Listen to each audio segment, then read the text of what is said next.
saudara-saudara sebangsa dan setanah air, akhir-akhir ini sangat kencang sekali dihembuskan tentang keinginan sebagian pihak untuk memutar kembali film G30S. Film ini diproduksi pada tahun 1994 yang disutradarai oleh Arifin C. Nur. Film ini berdurasi kurang lebih 3 jam yang sangat menyita waktu penonton dan diputar tengah malam. Ya, diputar tengah malam itu supaya sesuai dengan waktu terjadinya pemberontakan tersebut. Film ini sangat digemari pada zaman Orde Baru. Bahkan film ini dianjurkan diputar di seluruh bioskop di Indonesia dan juga ditayangkan di seluruh televisi swasta di Indonesia. Tentu saja berbeda dengan zaman reformasi ini. Secara resmi oleh Menteri Penerangan pada saat itu, pada zaman pemerintahan B.J. Habibie, yaitu Yunus Yosvia, yang juga pada saat itu merupakan jenderal aktif, di mana beliau diangkat pada tahun 1998 oleh Presiden Habibie dan berakhir pada tahun 1999. Dan pada saat itu pula, pada tahun itu pula, beliau baru pensiun dari TNI. Yunus Yosvia ini merupakan orang pertama di pemerintahan yang melarang ditonton atau diputarnya kembali film G30S tersebut. Film ini tentu sebagian orang menganggap bagus, tentu sebagian kalangan menganggap baik, tapi banyak pihak juga yang tidak senang dengan adanya film tersebut. Ya. Alasan daripada Yunus Yosvia kenapa menghentikan pemutaran film tersebut, ya, secara pribadi dia beralasan bahwa film ini mengkultuskan seseorang. Tentu saja pemerintahan yang berkuasa pada saat itu. Sama halnya juga film-film yang lain yang serupa dengan itu, seperti film Janur Kuning.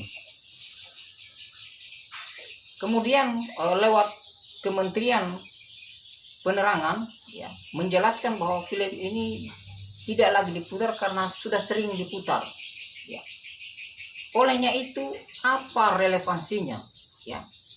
Apa relevansinya film ini kemudian dihembuskan oleh banyak pihak pada zaman reformasi ini, sementara zaman ini pula film ini dihentikan pemutarannya karena itu tadi sudah sering diputar.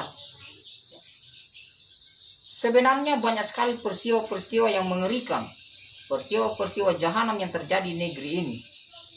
Misalnya pemberontakan DITII. Kalau misalnya mengacu kepada sudah sering diputar, ya, berarti film G30S itu tidak perlu lagi diputar, tidak perlu lagi diputar. Sehingga kalau mengacu kepada keseringan tadi, maka sebaiknya film-film seperti DITI itu harus diadakan, ya, dan diputar kembali. Kok malah yang sudah sering diputar ini mau dibangkitkan kembali, ya, mau ditonton kembali, mau diingatkan kembali, padahal itu adalah peristiwa jahanam. Seandainya itu peristiwa-peristiwa yang memang membangun ilustrasi, ya, seperti perjuangan pra kemerdekaan, perjuangan setelah kemerdekaan, perjuangan perang gerilya oleh Jenderal Sudirman, itu sangat bagus, ya, untuk menjadi inspirasi, untuk menjadi ilustrasi, untuk menjadi bahan-bahan perbandingan, bahan-bahan motivasi bagi generasi muda sekarang ini.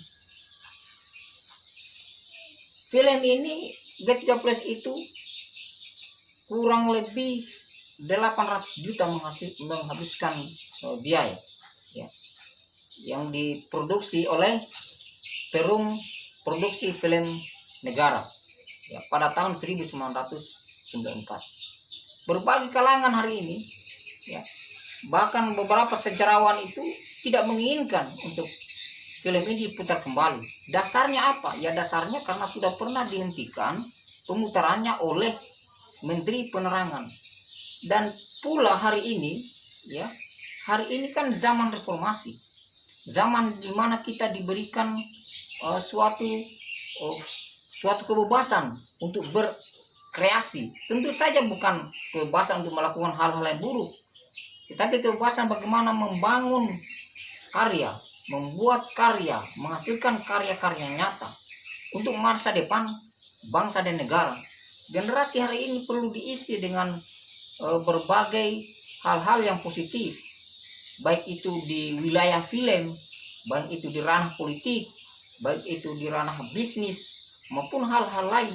Dibangkitkan kemampuan, dibangkitkan kemauan para generasi muda, bukan dengan memutar film-film yang kemudian menjadi mentraumakan bangsa ini.